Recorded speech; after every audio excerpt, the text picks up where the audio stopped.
कमर तोड़ महंगाई का अपनी उसकी कमर तोड़ने का फैसला किया।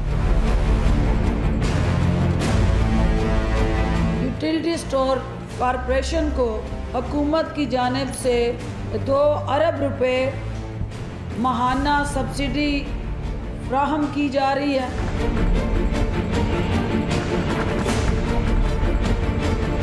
जिससे ज़हीरा अंदोज़ों और मुनाफाखोरों की गर्दन तोड़ने में मदद मिलेगी।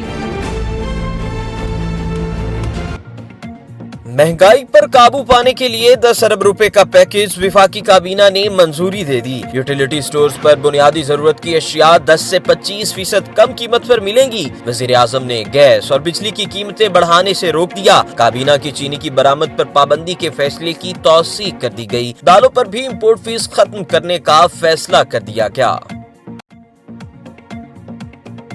महंगाई इतनी तेजी से नहीं भरी है जिस तेजी से पिछले 1 साल में भरी है। सिर्फ वो लोग जो अवाम के नुमाइंदे नहीं है, जो किसी और तरीके से आए हैं, वो कह सकते हैं कि महंगाई नहीं है, अवाम को कोई परेशानी नहीं है। वजीर आजम को हमें बताना चाहिए कि उसका कौन सा करप्शन की वजह से इतना इजाफा हुआ है महंगाई, कि वो नाअहल है, नालायक है, सिलेक्टेड है, जो भी है घर जाना पड़ेगा और अवाम को रिलीफ देना पड़ेगा।